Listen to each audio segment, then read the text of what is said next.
Hello, Harry Brook here, Ag Fieldman for the County of Flagstaff. And today in our inaugural podcast, I'm talking to Toso Bozic, who is a tree expert in all senses of the word.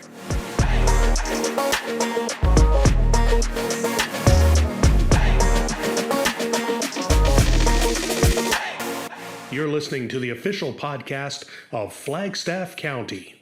I have a few questions for you, Toso. You were the tree expert with Alberta Agriculture until last year, but why bother putting in Shelterbelts? Like, what's the advantage? What's the disadvantage? Give me some reasons. Excellent, Harry. Thanks for inviting me to this podcast. There is several reasons to have Shelterbelts and windbreaks. Well, I'm going to start with the Shelterbelts. Those are trees and shrubs around your house. And when the first settlers came to prairies, they realized the impact of the wind on the land, and they start planting the trees around their homestead. And they realized, number one, first is to protect from the cold wind during the winter time. Is having the trees is definitely keep the house and the yard and animals on the yard, protect them from the cold wind. The second thing was also to control some level of the snow drifts, that people are looking to plant the trees that not to have a huge snow drifts around their homes, around the livestock facility and the area where they work in that sense. The third one is beautification. Having the just house in the middle of the prairies, even though prairie is a beautiful place, is sometimes can be a little bit boring, and they planting the trees to beautify the yard. And many homesteaders in the past, they not just didn't plant the trees, they also planted the fruits and vegetables and everything else in the yard, and having the protection in that. And again, those are some of the main reasons to know the history why people plant Shelterbelts. And then when the unfortunately dirty 30s came and huge issues with soil and drought, they seen on their eyes how the topsoil are just disappearing. And throughout experience and science in the United States and Canada, they realized that planting the trees is going to keep the soil and topsoil from the erosion and reduce the erosion issues, which was a huge problem to every farm in Alberta or Great Plains in that sense. And so the wind erosion was humongous, but also in the wet year, sometimes the sudden amount of rain follow the water erosion. It's not just that the wind blow the topsoil, but also water came up on the open fields and just wash out the topsoil, which is create the problem for the road infrastructure, for the bridges, culverts, and everything else, which has cost lots of money to the communities, farm communities in that sense. So what they come up with the other concept is a windbreak. And the concept of windbreak was introduced in 30s and 40s and really took over in mid-40s, that people realized almost every field should have a windbreaks to protect soil from the water and erosion and protect the land. So those are some of the major drivers for the people having the Shelterbelts and windbreaks. Also, for the Shelterbelts, there's a pile of study that if having the trees around your house is going to reduce your heating bill. Oh, it's when you have a wind speed, and let's say the cows on the field or in your yard area, when it's a cold like today, minus 25 in Edmonton, and with the wind and wind chill minus 30, like 80% of the fodder that you give to the livestock is just to keeping them warm. Right. And it's only 20% to keep to gain the weight in that sense. So having those Shelterbelts and windbreaks is also protecting your livestock and animals to not just keep them warm, but also gain the weight. There's a cause to that. Could you tell me how much effect is there from the height of the windbreak as far as affecting wind speeds? Like how far out? The golden rule, Harry, is following that. We measure the heights, depending of the height of the tree. If you have a tree, let's say average tree in your area would be 60 feet. Doesn't matter, spruce, aspen, or pine, or something like that. It can go up to 15 heights of those trees. So if you have a 15, in some cases up to 20. And if you have let's say 60 feet and it's a 15 heights, the trees provide the effect almost 800 feet from that center of the trees or center of the shelter belt. Now, if that 800 feet, as the study shows, there is the difference in the how much you gain in yield. If you're very close to those trees, yield might be a little bit lower than average because of the roots of the trees and creating the shades. Right. But then 1 or 2 heights further away from the center of the tree, you start seeing the average yield gaining. And then at the half of that heights, or let's say 400 feet away from the trees, you see the increase in the yield of the crop between the 10, 20, 30, 40, 50, 60%, depending of the crop in that sense. That so high. If you just at that high, we were surprised in one aspect. It was done study by 1984, I think, by the Agriculture Canada. Mr. John Court, he did a study and effect on the yield on the shelter belts. At that time, they didn't have lots of computers and technology to measure certain things, but in their study shows, at least 6 to 20 to 30, 40% increase. Latest study in 2015 and 16 by United States, the Agriculture Department, they did use the technology where they use the GPS and GIS and monitoring in the combine fob keys, what's the yield and average yield. And in some level on their soybean crop, they almost inched to 60% increase as an effect of those windbreaks and shelter belts. So it is very important to understand the value to the farmers. Doesn't matter if you have a grain crop or you have alfalfa or just pasture or forage. There is a significant increase in the yield by having those windbreaks on your land. Well, it even affects things like harvestability, because even in the county, we had someone who has some windbreaks and fields that are normally harvested without windbreaks. And he noticed where the windbreaks were, he had grown peas. Yield was higher, and also the peas did not go down. And they're probably the only peas in the county that didn't lodge when we had the big winds come through early this summer. So that's one of the effect through my 20 years experience in Alberta and 3 years in Saskatchewan and traveling extensively throughout the province. Every time when I see the shelter belts and windbreaks, in the field, either naturally or planted, I stop by and I looked at 2 sides of the field. So you have a huge vast open area and you have a shelter belts between. So you look on the left side, most of the crop or forage is lodged. And then you look on the right side where is the windbreak, there is maybe 10% of the crop that is lodged. So it's proven over and over. If you work on that farm, live in a farm community, you're going to notice that. You're going to notice the difference in the lodging. You're going to notice the difference in the moisture level of the field. I mean, 2 years ago, I was traveling to southern Alberta, close to the Sedgwick. And it was I think it was a 50 on highway 56, east of the highway 56. I was driving with our friend Doug McCauley, and I said, Doug, look at this. It was dry here. It was very dry 2 years ago, and only green color in the landscape was where the trees and windbreaks were planted. That was only green crop that was existing in the whole landscape. Had the moisture from the snow melt. And it was like, and we took several photos, and it's like, how is this possible? And then you drive for 10, 15 miles, nothing, and then you see again windbreak. And the moment you hit that windbreak, it was a seeded crop, even though all of the crop is seeded at the same time in a week or 2. We generally, crop are seeded. The only ways you see the green crop was where you have a windbreak. Is it a problem when, say, you have a wet year or a year with good enough moisture? Would it be a problem? It's depending on what parts of the country, Harry.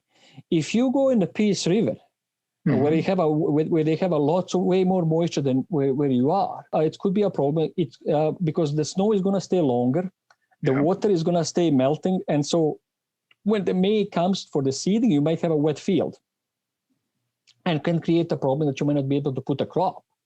So that's more of a function, though, of also soil type, isn't it? That's soil correct. Texture. That's correct. If you have a sandier soil, which is mostly in many parts of Alberta, drainage is much faster, so you're not going to have that problem. But in your area, in southern, in central Alberta or southern Alberta, where the moisture is always an issue, 9 out of 10 years, you have a water deficiencies. Right. And the soil, and moisture deficiency. So that, should never be a problem. Even though, like last year, we have a quite wet year. Yeah. And you probably, if you ever done any check with your farmers, everywhere you have a windbreaks, they're gonna notice there's increase in the yield because of the moisture amount what we have last year. But if you're gonna ask them again, they're gonna tell you that there is still even more increase in the yield because of that extensive moisture that was cut from the windbreaks and Shelterbelts. Mm-hmm. So it's very important that in your central Alberta or southern Alberta, regardless of the wetness, you will have a benefits of the windbreaks for the moisture. And that's the other thing what also you have to keep in mind. Even when you have a wet year and you have a more excessive water level, that water will go in the underground, and it's going to recharge our aquifer. It's going to recharge our creeks. Our many times we use the creeks or wetlands for the remote watering, for the livestock watering. Right. And if you have that more access, you would be able to have a more water available to your livestock, but also recharge our aquifer. That's one of the things that trees does amazingly well, is really slowly recharging our aquifer. And basically making sure you get full value of all the snow out there, because it doesn't melt all in one go, right? Under the trees, it tends to slow and stretch out the amount of melting, which would then also reduce any water erosion if that was an issue.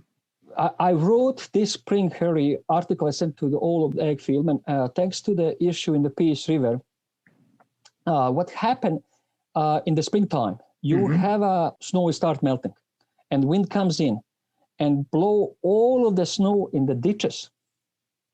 And when you drive on the highway, you have a huge pile of snow drift in the ditch, and then sudden melt comes in, and you have a ice lodging, that is around the culverts. Ice damming there at the culverts, and damming, and that's what happened. And infrastructure. I said to all of the agriculture service boards, if you go to your public works and ask them how much money they spend on the replacing of the culverts or small bridges as a direct result of the snow accumulation and the damming and the flooding. Yeah. When you have a ice damming, flooding comes in, wash out the roads, and you have to fix it. I think 3 years ago or 4 years ago in the southern Alberta, if you remember, it was a huge flooding issue. It was overland flooding at Tabor area. So that created a huge problem in road washouts and culvert washouts. Right. We're talking about the millions and millions of dollars on the fixing the infrastructure. Again, if you have a trees and windbreaks, that would never happen. Right, because it slows it down to the point where it doesn't. Massive flooding doesn't occur. Exactly. So sometimes we have to look from the perspective of the farm community. It's not just what's the beneficial to the farmers, which is very important. Right. Yes. Also, what is the beneficial to community? Because I said to one of the political leaders, I said, if those farmers pay taxes to the local counties and municipalities, and if you have to fix the roads and culverts and bridges, it's cost the taxpayers of your county to do that. Big bucks. And so in that case, having those windbreaks, you are reducing, in most of the case, eliminating those problems. Right. So as I said, then you as a farming community, you start to not see benefits as a farmer, but the whole community start to see the benefits. Instead of spending $10 on the infrastructure, you can spend on something else to your community. You've convinced me. that Shelterbelts are a good thing. So how do we start to plant a Shelterbelt, and what's involved in setting up? Just go out, buy a bunch of trees? No. Again, buying the trees, it's the kind of easiest thing and the last thing in many ways to do. You have to do the proper planning, Harry. Yeah. You really have to know some of the basic concept of the Shelterbelts, which include three basic things. Number one is the wind. What is the prevailing wind, which is mostly northwest-west wind in your and maybe southwest wind. That is probably northwest, southeast. Southeast. Those are the two bad ones. To understand where is the prevailing wind in your particular home or your particular field. So number one. Number two, you have to understand the soil. That's a crucially important than what to understand the prevailing wind, because not all of the trees and shrubs is going to thrive on the same soil. Right. Some of the in your area you might have a heavy clay, and many trees and shrubs might not sustain themselves in the long run and survive in the heavy clay. Or in some of the areas when you have a sandy soil, many trees cannot survive on the dry sandy soil and provide life and function of the trees. So you have to understand the soil. If you have a clay and you have a sandy soil, or a combination between, the third one is saline soil, where there's a high salt and sodium level. Yeah. You have to be very careful. So even what I suggest to lots of people, even if you have let's say quarter section of the land, you have a half mile, okay? And in the case, if it's just flat, then you might say, okay, soil is the same. But sometimes you have a field that is not flat, that it goes up and down, and slopes and everything else. Yeah. It is extremely important to pay attention to that, because small little slope, sudden exposure, you're going to have a certain trees that will thrive better than the slope with the northern exposure. Right. Or east and west, where the water runs and drainage is going on. So you have a soil, you have a little bit to understand the topography, to understand what happened with the topography. Yeah, we're talking microclimate here, right? In many ways. And that's sometimes where you make a success of your Shelterbelts and windbreaks or not. Because people have a mind, I'm going to just put a half mile of the spruce. Yeah, it's common. You'll find 2 or 3 species and just lines of them going right across. Lines of it. And suddenly you come after 3 or 4 years and you see there's 30, 40% of the trees dead because they went to that microclimate. So I said to people, if you have a little small hills and depressions, you might put a spruce on the bottom of the hill. If you have on the top of the hill, you might put a pine, even though they might be 20 feet apart. But you have to understand that. If you just put the spruce on the top where is a lower moisture, higher moisture would survive. On the top, it's going to be dead. Right. And you can't do that. So wind, and then soil that you have to understand. So whatever soil you have to understand, and then you choose the species. Now, if you don't have a single stick of wood in a quarter section of the land, and you would like to put the trees, don't start planting the trees right away. Don't do that. Most likely, the trees will not be able to survive because of the wind and exposure. Those small little trees need the protection. So what you might be able to do, you plant the shrubs. You plant the shrub species that are resilient, can grow, and survive. And then those shrub species going to grow 3 or 4 feet in height. Then you start planting the small trees, because those small trees need protection, because of the wind and the dry and sun exposure. So you can't just it's very stressful for them to survive. Even when you water so much, they will have a hard time. They need that little protection. It's a 2-stage process then. It's a 2-stage process in some of it. And then if you're around the home, again, there's a few things that you really have to pay attention. So you might do the watering. So you might, make sure that the trees got water. But you have to look where is the entrance to your farm. Many people make that Shelterbelts around, and when you enter the farm is a perpendicular, and you create a tunnel, and you have a pile of snow drifts in the tunnel, and people don't like it that. Yeah. So don't do that. You can make under the angle that the trees is not going to do that. The second thing, which is very important around the home, there's a certain bylaws and regulations. If you have a major highway, you have to be 200 feet away from the center of the highway because of the snow drifts. And if you have to, you also have to do local bylaws in your county might say, okay, you have to be 50, 60 feet. But then around the homes, you have to look the exposure. Lots of people, what they do, they plant the spruce right next to the highway or the road. And number one killer, Harry, of that spruce is the salt. Oh, salt that the highways put on. And the salt and spruce is notorious for that, to absorbing that salt. And that's why you see the whole tree are dead. Yeah. Red, and eventually kill. So if you have a road that is around your home, plant the trees or shrubs that are able to withstand the salt. So which ones can withstand, what have salt tolerance? I build a fog sheet. There's a sea buckthorn is one of them. They can Caragana is another one. They're very hardy. Even though I don't like Caragana, that's it's kind of a weed. But there is some of the juniper that can also withstand the salt. So I have a list you can use in your county that is for the salt tolerant species. I'm going to send it to you, and you can put on your website. You bet. And then it's going to tell you which one is at least salt tolerant. Right. The other thing also around the home, in some area might be lower when you have a stagnant water. Right. And majority of the trees cannot handle that. But poplar trees, willow, elm trees, they love water. Oh yeah. They will withstand green ash in some. Absolutely, they love water. They can withstand almost sometimes a week under the water. Really? Yeah. So you have to a little bit pay attention to that. The other thing that lots of people make mistake around the homestead is how close to the homes and their facilities. They come very close to the homes and they inherit a pile of problems with that, or around the livestock facilities.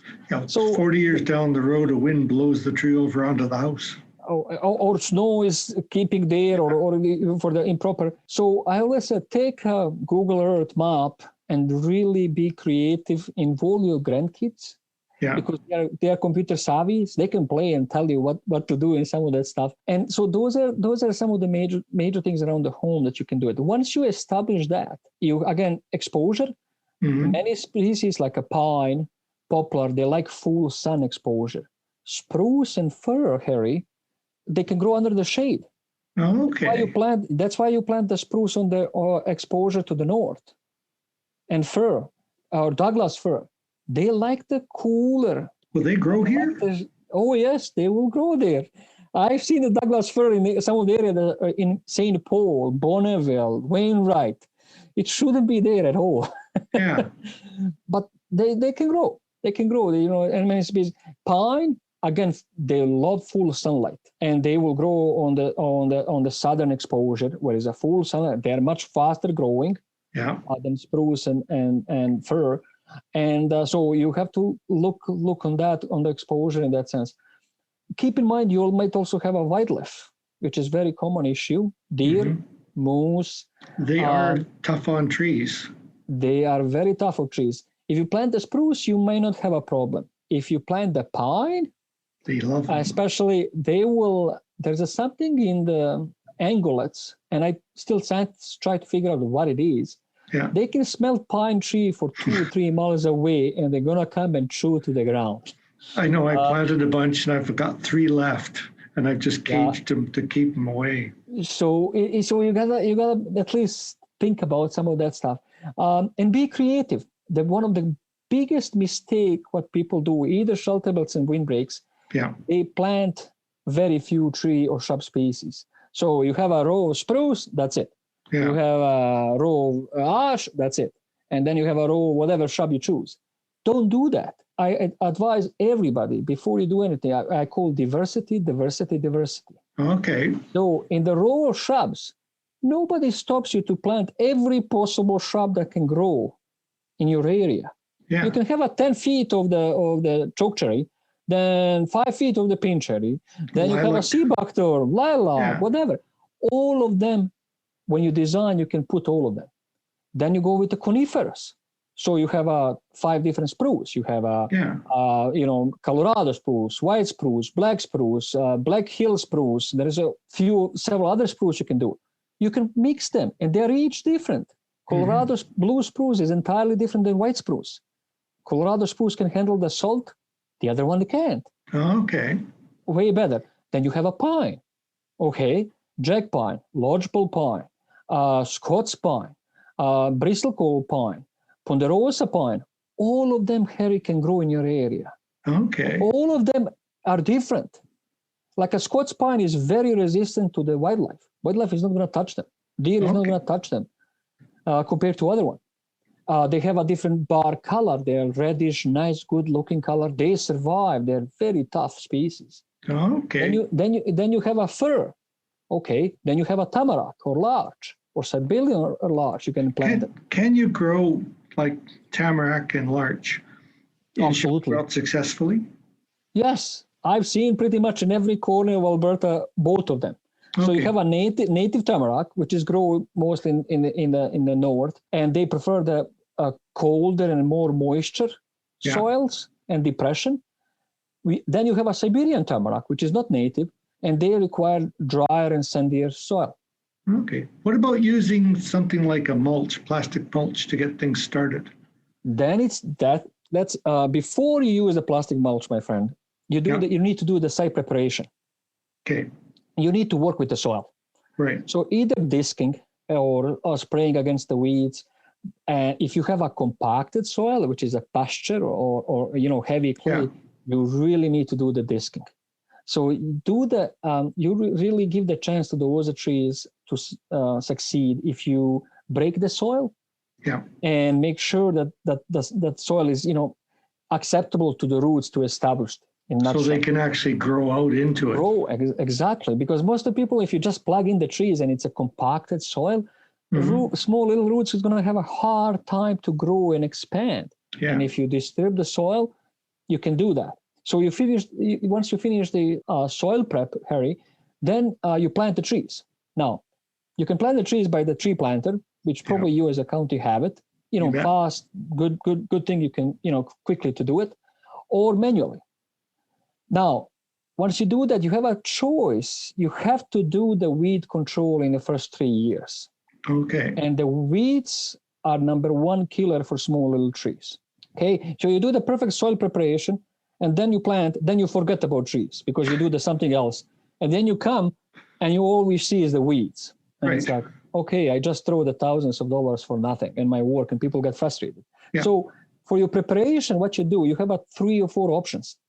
If you can use the plastic mulch, which is very good, and it's going to provide you really good weed control, and also watering is going to help you retain the moisture. And that you can do that. You can use the wood chips. If you in your front yard and backyard, the beauty of the wood chips is they don't just control the weeds. They don't just control keeping the more moisture, but they protect the roots from the cold winter. Oh, okay, insulation as well. So lots of times when the trees got killed by cold winter, is in the roots you have 50% of the soil, and 50% is the moisture and water. Right. Water and air, small little air pockets where the roots goes and breathe. So what happened in the cold winter? Sometimes that cold air go into soil. And when it goes in the soil, it's absorbed the moisture from the roots and crystallize the moisture in the soil, and the roots rupture. So what the wood chips doesn't allow the cold air to penetrate fast and deep in the soil, in that sense. So it's if you have in your yards, apples and cherries and small trees, and absolutely use the wood chips. Watch out for the wind because they can fly. Right. But use the wood chips is so beneficial to the trees. Now, when you put the wood chips, here's a caution warning, Harry. When you put the wood chips, do not put the wood chips close to the trunk. Okay, never put the wood chips. How far back would you keep them? 6, 8, 10 inches. Okay. If it's a bigger tree. Yeah. Because what happens if you keep the wood chips close to the trunk, you get the small rodents, like voles, and they come and during the winter time, they start griddling the bark to survive. Yes. And then they can kill the tree.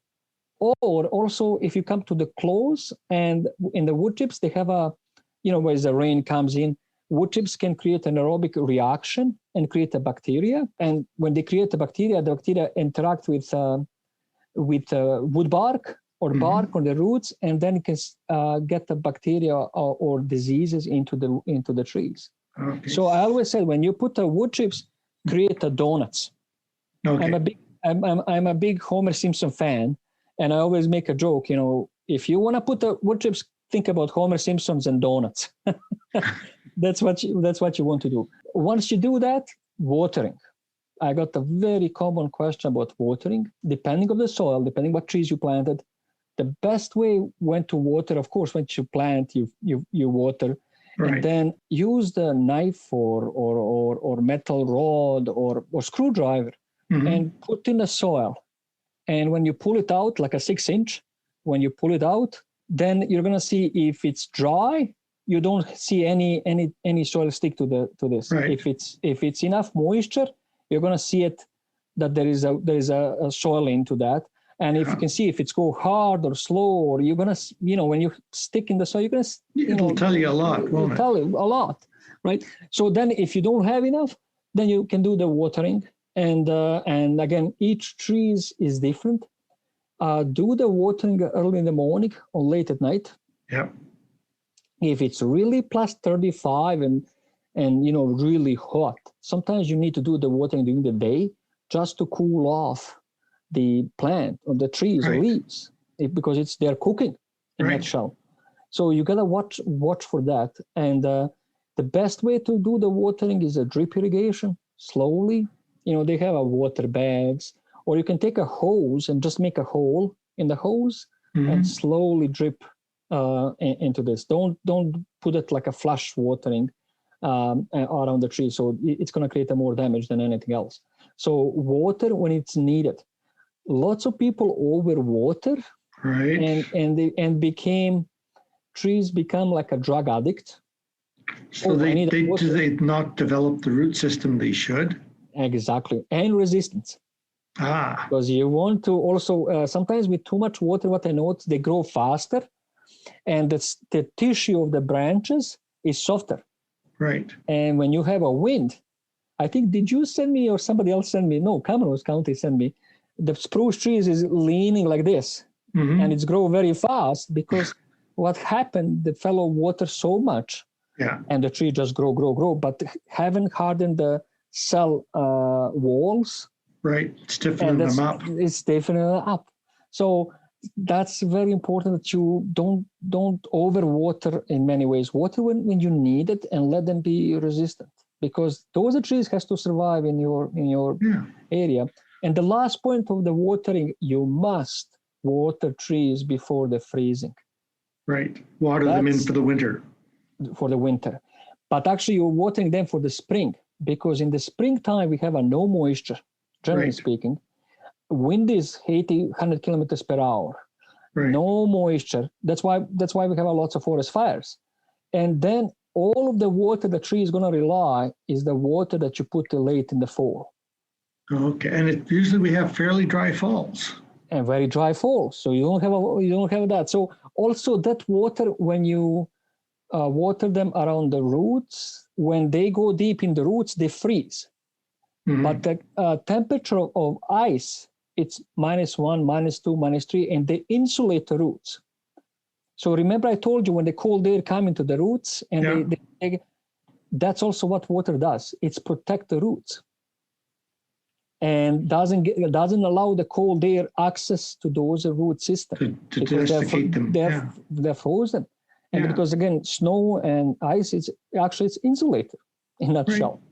In that sense. Okay. So that's where you go do with the watering. So, well, thank you very much, Toso. I think we need to carry on this conversation at another time, don't you? Yes, I think so. Definitely.